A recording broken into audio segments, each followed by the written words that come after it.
Dan kurang lebih setahun terakhir ini, sasaran teror telah bergeser dan menempatkan polisi sebagai target. Apakah itu di tempat publik atau bahkan di markas kepolisian, pelaku teror menyusup dan melukai petugas, bahkan diantaranya hingga tewas. Ya, siapakah para teroris ini, lalu apa motifnya, dan bagaimana polisi mengantisipasi hal ini sekaligus memberantas terorisme ke depannya. Sudah bersama kami Wakil Kepala Kepolisian Republik Indonesia Komjen Pol Syafruddin, langsung dari Mabes Polri. Selamat sore Pak Syafruddin. Selamat sore Mas, Mbak, selamat sore dan selamat sore seluruh pemirsa tanah air.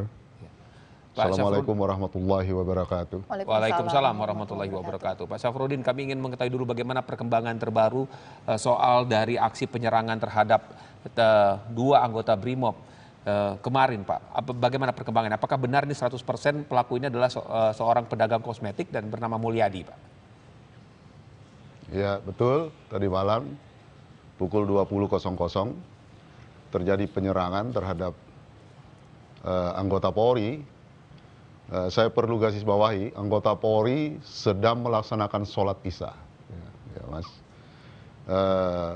Kemudian pelakunya setelah melakukan penyerangan melarikan diri, sempat dikejar dan mau ditangkap oleh aparat yang melihat kejadian itu, namun melakukan perlawanan kembali, berbalik arah untuk melakukan serangan baru kepada aparat sehingga dilumpuhkan tadi malam, sehingga meninggal dunia. Baik. Tadi malam kebetulan Pak Kapolri dengan saya berada di Mabes Polri, jadi nggak begitu jauh dari TKP.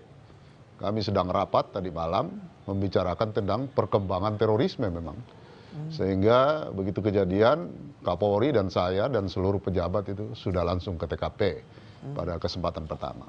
Baik, Pak Syafruddin. Kemudian perkembangannya perkembangannya yang seperti yang ditanyakan tadi ya, sampai saat ini terus dikembangkan, tentu ada hal-hal yang progresif didapatkan tapi belum bisa kita sampaikan dulu karena supaya kita bisa mendapatkan hasil yang lebih akurat tentunya seperti yang terjadi Kampung Melayu dan Sumatera Utara.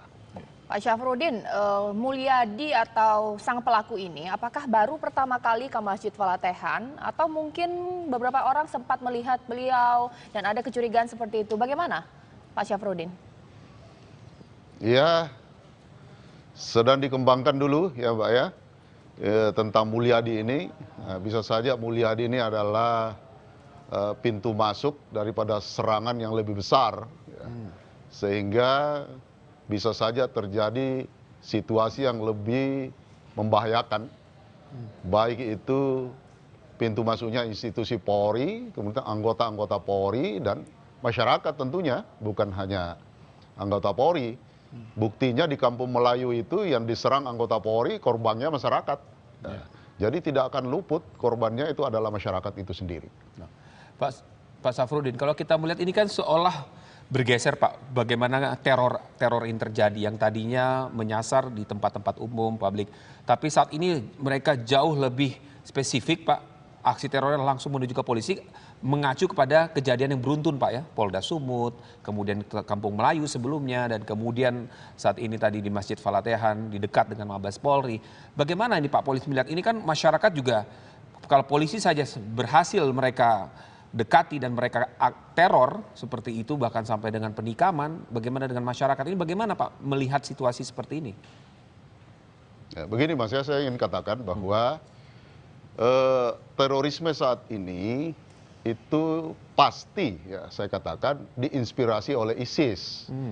Yang berkali-kali saya katakan ISIS itu berpusat sekarang di Syria dan Irak. Nah, dulu sebelum ada ISIS, dulu Al-Qaeda. Sebelum Al-Qaeda itu Mujahidin. Nah, jadi bagaimana sumber inspirasinya sekarang? Nah, kita tahu pola serangan ISIS saat ini itu sudah berubah. Dulunya divergen, ya, dulu memanggil, mengajak, menginspirasi semua masyarakat untuk berjihad di Syria dan Irak. Ya, dengan iming-iming macam-macam. Ya. Dengan gaji besar, dengan penghasilan besar, dengan pendapatan yang besar. Ini sekarang berubah karena logistik, kekuatan, sumber dayanya sedang diserang oleh beberapa negara yang tidak menghendaki ISIS ini besar. Sehingga pola serangannya menjadi konvergen, yang tadinya divergen menjadi konvergen. Bahkan ada instruksi dari pimpinannya di sana yang menyatakan bahwa lakukanlah serangan semaksimal mungkin terhadap aparat, ya. Aparat itu bukan hanya Polri, aparat apa saja, aparat apa saja dengan melakukan senjata apa saja. Bisa saja senjata api, bisa saja bom, dan bahkan bisa saja pisau. Ini sekarang dilakukan 2 kali kejadian di Sumatera Utara dan tadi malam di Mabes Polri, pisau. Dan saya tekankan tadi malam itu penyerangan orang sedang sholat, belum salam tadi malam itu, baru tahiyat itu anak buah saya, kemudian diserang kiri kanan. Jadi yang bersangkutan itu sebenarnya tidak sholat, tujuannya datang ke masjid hanya mau menyerang, bukan untuk sholat. Jadi itu kira-kira polanya sekarang, inspirasi dari ISIS.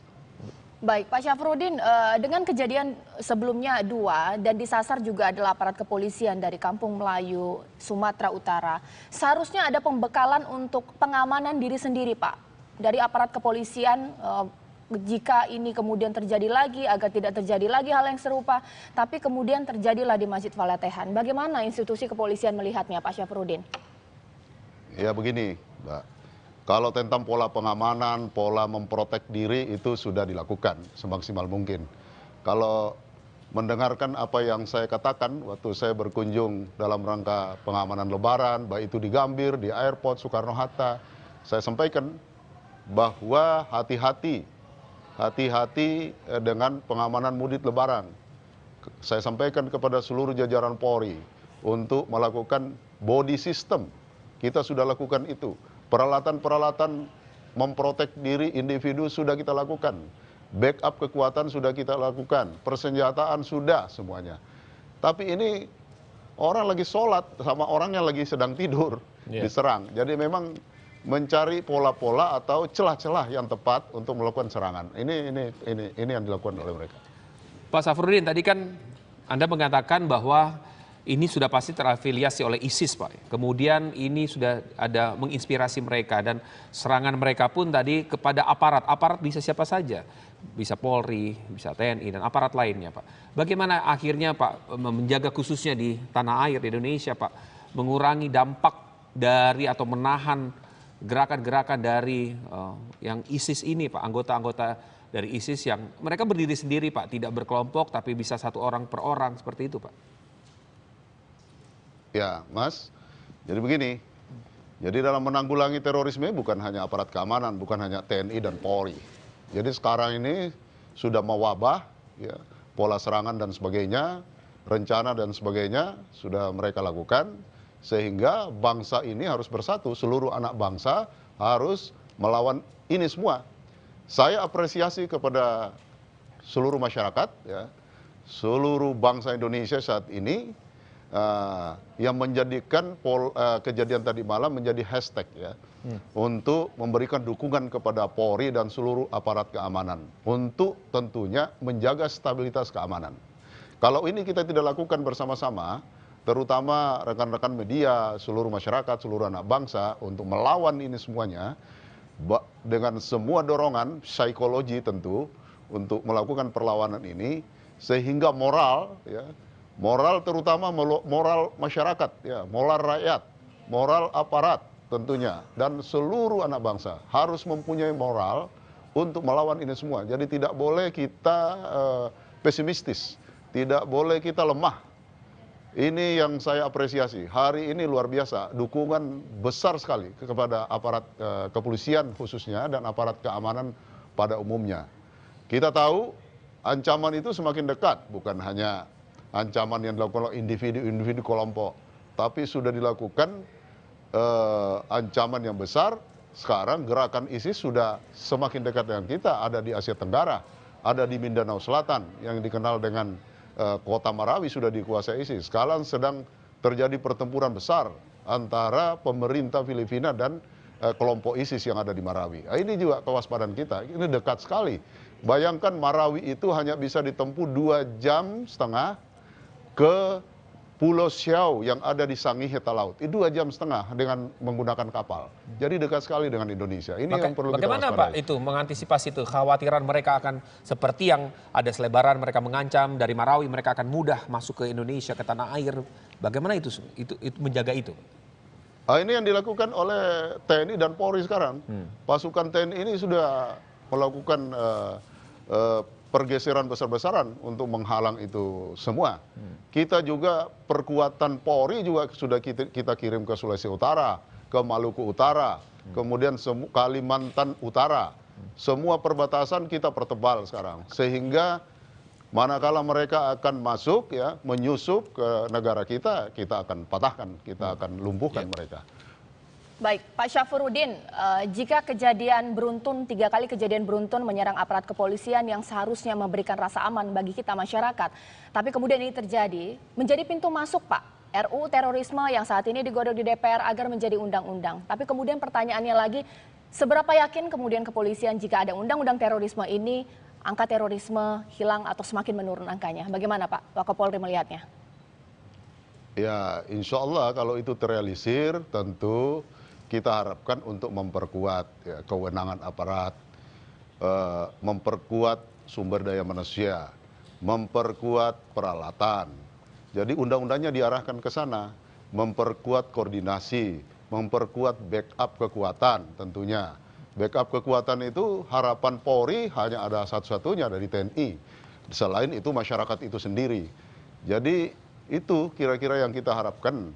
Langkah-langkah preemptif, langkah-langkah preventif, langkah-langkah represif itu hendaknya diperkuat dalam undang-undang itu. Sehingga kita bisa menanganinya secara komprehensif dan terkoordinasi dengan baik tentunya. Itu yang kita harapkan. Mudah-mudahan ini secepatnya terrealisir sehingga kita bisa mengantisipasi itu semua. Orang sedang berlatih sudah bisa kita tangani. Sekarang ini orang sedang berlatih apa saja yang sifatnya pelatihan apa saja menyangkut militerisme, menyangkut bela diri, kita nggak bisa apa-apa karena mereka belum melakukan tindak pidana. Nah, oleh karena itu jadi jangan negatif thinking dulu terhadap rencana ini. Kita positif thinking saja supaya betul-betul kita bisa mengantisipasi. Untuk sebenarnya tujuannya adalah melindungi rakyat karena sasaran terakhir itu yang akan jadi korban adalah rakyat. Anggota aparat keamanan, Polri, TNI, manakala jadi korban, itu rakyat juga, ya kan korban rakyat. Buktinya di Kampung Melayu, kita jadikan contoh. Anggota Polri dan masyarakat, kerugian material, mobil, apa macam-macam hancur di Kampung Melayu. Nah, itu kira-kira Mbak ya. Lalu pertanyaan terakhir, ini Pak kami ajukan, apakah dengan adanya kejadian kemarin itu Pak ya, kemudian sebelumnya di Polda Sumatera Utara, di markas-markas kepolisian bisa dikatakan, apakah artinya ini di sejumlah titik ada tingkat pengamanan khusus Pak untuk wilayah tanah air? Bagaimana kondisinya sekarang ini mengingat ya serangan itu langsung ditujukan ke anggota-anggota Polri tadi itu Pak? Ya begini Mas, ya. Untuk kesiapan anggota Polri itu kita sudah warning terus hampir tiap hari kita lakukan itu, terutama pengamanan mudik kemarin, operasi Ramadhania. Kita juga melakukan operasi untuk pengamanan individu anggota Polri maupun anggota TNI yang ada di lapangan. Saya mau memberikan catatan sedikit tentang Sumatera Utara. Kebetulan saya pernah tugas saya sebagai Wakapolda dan saya pernah memimpin Satgas Penanggulangan Terorisme. Memang ada sejarah panjang di Sumatera Utara ini. Paling tidak ada 4 kali kejadian besar di Sumatera Utara. Mungkin Mas bisa ingat, pemirsa bisa ingat tentang serangan terhadap CMB Niaga, ya, itu korbannya anggota Polri, senjatanya diambil. Ya. Kemudian serangan terhadap Polsek Hamparan Perak, itu hampir 1 polsek dibunuh oleh teroris. Ya. Kemudian penyerangan teroris di Dolok Masihul, itu saya sendiri yang mimpin itu operasi itu. Ketika itu tahun 2010. Kemudian pelatihan di Gunung Sinabung, di Karo, Sumatera Utara. Jadi memang ini Sumatera Utara adalah daerah merah, ya, daerah merah, menjadi perhatian besar bagi kita semua. Jadi ini sejarahnya panjang Sumatera. Oleh karena itu kita penebalan perkuatan kita lakukan ke salah satu titik, yaitu titiknya Sumatera Utara, di samping tentu di Jawa dan sebagainya. Baik, Pak Syafruddin, terima kasih atas waktunya sudah berbincang bersama kami di Kabar Petang.